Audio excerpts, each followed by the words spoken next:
Olá, me chamo Dilson Caetano, sou aluno do mestrado profissional de Educação Física, o PROEF, terceira turma, Polo UFES. Tá? Venho aqui apresentar meu mapa conceitual para a disciplina de Problemáticas da Educação Física. Bom, nós estudamos, então, algumas problemáticas, tá? E aí vamos comentar um pouco sobre cada. A primeira diz respeito às práticas docentes, tá? Então, aí dentro delas, nós temos as práticas tradicionais, que tem a perspectiva esportivista, foi, né, predominante nos anos 70, 80, um pouco dos 90, e a ideia dela era usar as aulas de educação física como treinamento de equipes. Esse tipo de aula era um tipo de aula excludente, né, ela só era visada para os mais habilidosos, né, para os gestos técnicos, né, repetição, e eram aulas baseadas nas regras, né, nos códigos de cada instituição esportiva. Tá? O segundo tipo de prática que nós temos seria o abandono do trabalho docente, né, popularmente conhecido como rola-bola.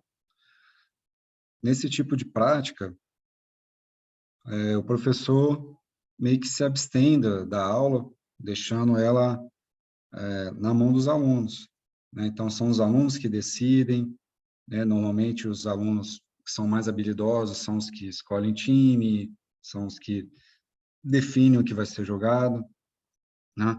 Os alunos não têm nenhuma obrigatoriedade em participar da aula, tá? E dentro desse abandono, né, nós temos aí algumas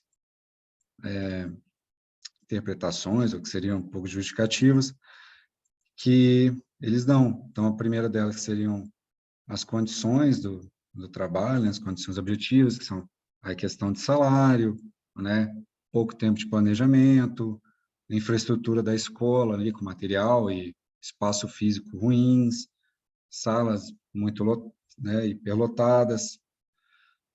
Nós temos aí também uma cultura, né, de invisibilidade da disciplina. Então, a escola meio que não dá muita importância para a prática da educação física, para ela é quase um momento ali para deixar os meninos gastar energia e só não entende o que tem que tem por trás dela, né? Nós temos aí, em relação a isso, o professor também, as disposições né, a posição social do professor, muitas vezes ele coloca outras coisas né, à frente do trabalho, né, então, vida social, né, esse tipo de coisa. E também tem a formação acadêmica desse professor, né, o histórico dele enquanto aluno. Muitas vezes o aluno vem tendo esse tipo de aula desde novo, e aí quando passa a ser professor, ele apenas reproduz tudo que ele viveu. Em contrapartida a esse tipo de prática, nós temos as práticas chamadas práticas inovadoras, né? Então, são justamente o contraponto ao abandono do trabalho docente, né? Elas vêm com o professor mais atuante, né? O ensino de conteúdo não são apenas esportivo, tem outros conteúdos específicos. Tá? A segunda problemática é em relação à teoria prática, tá? Então, dentro delas, nós vamos ter o modelo tradicional, tá? Que dá a ênfase no ensinar a fazer, né? Normalmente, ele se restringe a conteúdos esportivos, tá? Os alunos apenas repetem movimentos, né? Eles não sabem o porquê que eles estão fazendo, eles apenas vão lá e fazem a aula. A aula é bem repetitiva, é aula para todos, mesma coisa para todo mundo, né? e eles apenas realizam, tem só a vivência prática da aula. E nós temos, então, os movimentos renovadores. Tá? Esse tipo esse movimento, né, ele tem a compreensão das práticas, né, eles não é apenas uma experiência corporal, né, o aluno entende o porquê que ele está fazendo aqueles movimentos, né, que seria a dimensão conceitual, e tem a contextualização das informações. Então, não é simplesmente, né, um fazer por fazer, ele entende, ele faz e sabe por que que ele está fazendo. A terceira problemática que nós vimos diz respeito aos aspectos legais da educação física escolar. Então, em 1961, surge a LDB, né, que obriga, né, nos cursos primários e médio a ter a aula de educação física, e essa obrigação são para os alunos de até 18 anos. Em 1971, então, tem uma reforma, né, esse curso primário e médio passa a se chamar primeiro e segundo grau, ele tira, né, essa obrigatoriedade até 18 anos, mas ele deixa facultativo algumas condições de participação na aula, né?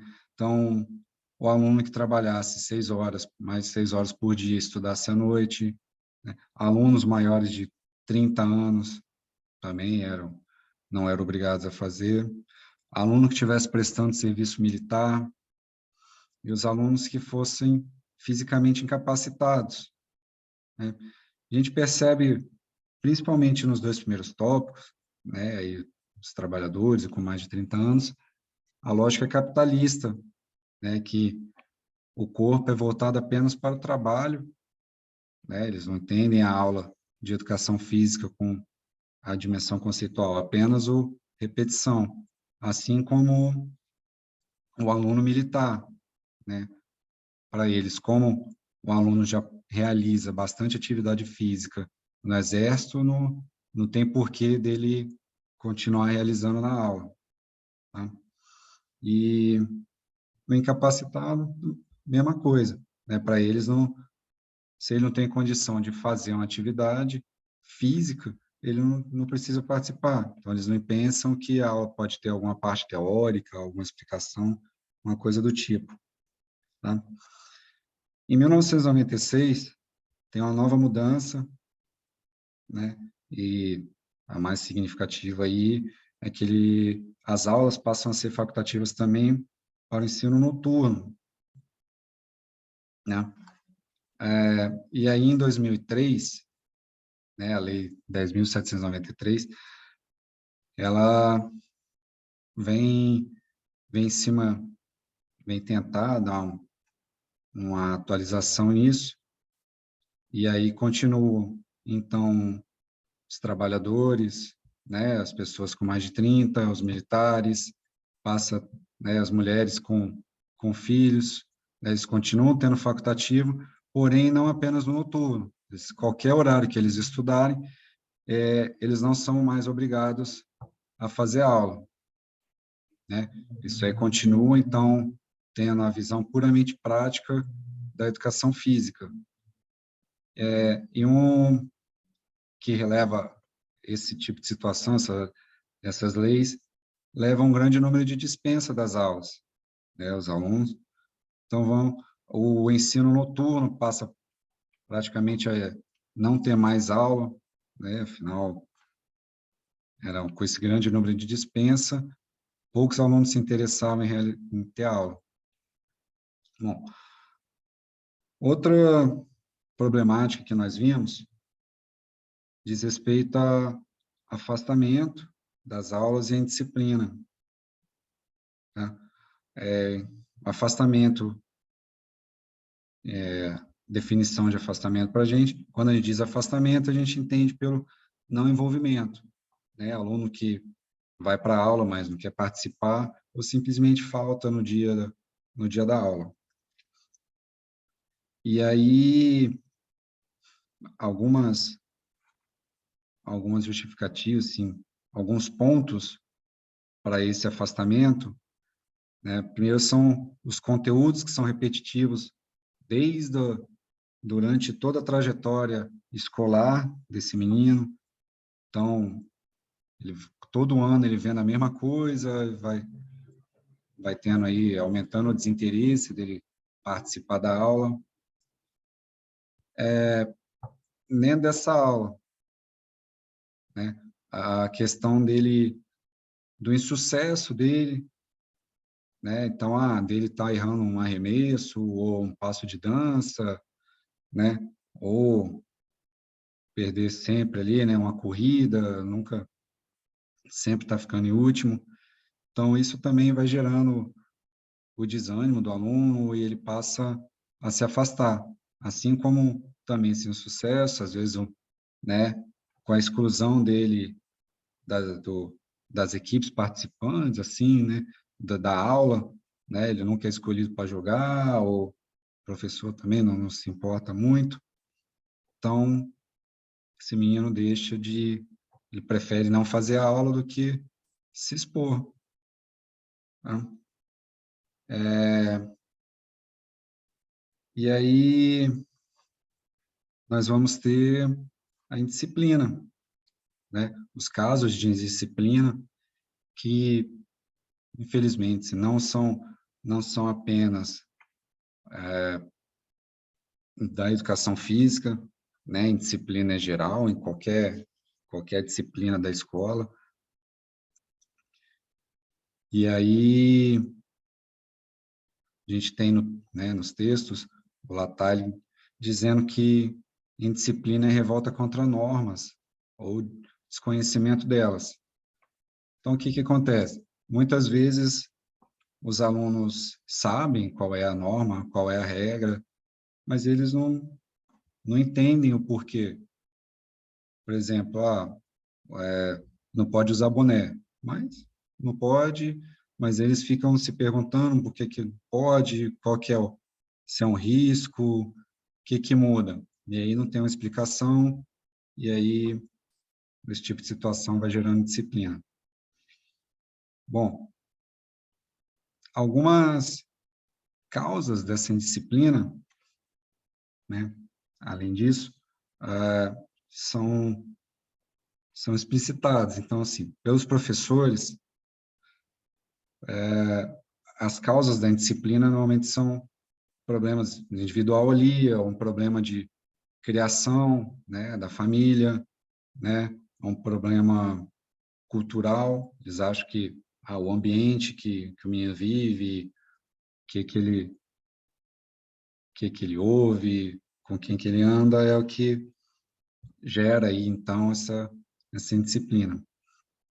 Para os alunos, né, o que gera indisciplina, então, são aulas desinteressantes, né, a mesma aula sempre, então são professores que não têm preocupação com a aprendizagem, né, eles apenas vão lá e repetem, muitas vezes, né, como a gente tem o caso do abandono, professores simplesmente dão a bola e deixa para lá, tá?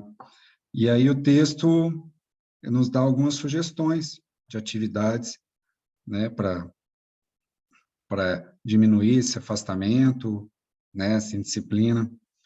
A primeira sugestão dele, né, é o Sport Education, que seria a realização do evento esportivo por todos os alunos, né, todos os alunos trabalhariam uma modalidade esportiva, e aí dividiriam em grupos, e aí cada grupo, eles fariam todas as funções do trabalho, então, em cada aula, um grupo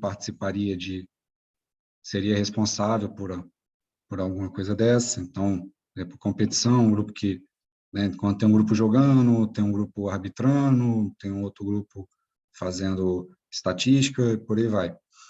E o outro que é o Teaching Personal, né, Social Responsibility, que é uma aula que prioriza o desenvolvimento de valores pessoais, elas são centradas aí no ensino de prática corporal. Então, os meninos têm aí, né, vence baseado em valores. Tá? Outro tópico que nós vimos, né, então são as dificuldades relacionadas ao ensino do esporte. Tá? Antigamente, né, lá no começo, as aulas eram baseadas nos aspectos médicos, né, lá no começo. Então, a ideia era que ter um corpo saudável, né, um corpo forte, para poder executar o trabalho braçal, né? Então, a partir da Segunda Guerra, né, passa a ter uma prática ali, né, implementação, um método de educação física, né, generalizada, né? Então, são atividades militares, né, ainda mantendo com a ideia de ter um corpo forte para o trabalho, para uma eventual guerra. E aí, depois, entrou nesse modelo esportista, né, que a gente já comentou lá no começo, mas que volta a aparecer aqui, né, apenas as repetições de gestos, né. Em 64, os militares,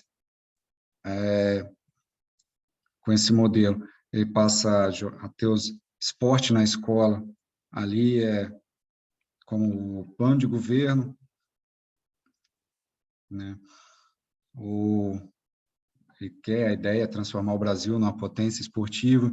Então, o ensino de esporte nas aulas, né, as aulas vão ser o local de detecção de talentos, né, então só treinamentos, aulas excludentes, tudo que a gente já viu.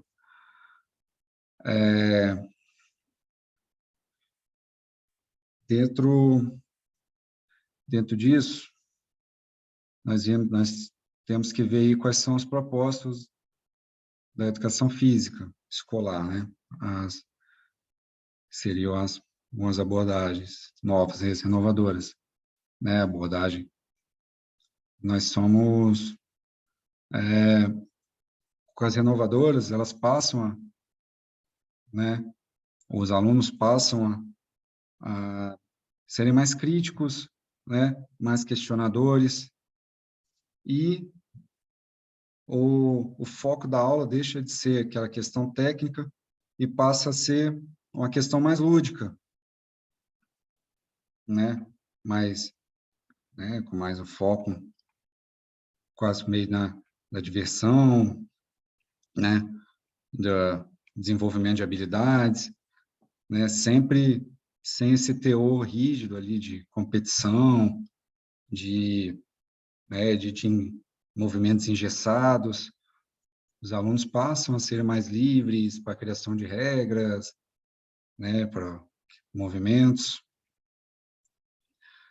E o último, né, problemática que nós vamos ver é relacionado, né, à questão de gêneros, né? Então, nós temos aí lá o lançamento de um problema ou uma solução, que seriam as aulas mistas, né, o debate sobre aulas mistas, né, se é bom ou ruim, e chega à conclusão que não tem por que, né, separar as aulas, tá? A argumentação é de que são as diferenças biológicas, mas o próprio texto ele tem um estudo e mostra que mais do que diferença biológica, que obviamente elas existem entre meninos e meninas, as diferenças socioculturais são as que mais impactam, né? Então, por exemplo, os meninos que são tidos aí como mais habilidosos e tal, desde pequeno, eles são criados a terem mais liberdade, a praticar mais atividade, né? Subir árvore, correr, enquanto as meninas, desde nova, elas são, né, estão ali sendo criadas, né, com brincadeiras de dona de casa, né, para, né, brincadeira, cuidar da criança, e aí elas acaba, e aí essa discrepância nas habilidades, tá? Bom, esse aí foi então o meu mapa, né, e foi isso. Obrigado.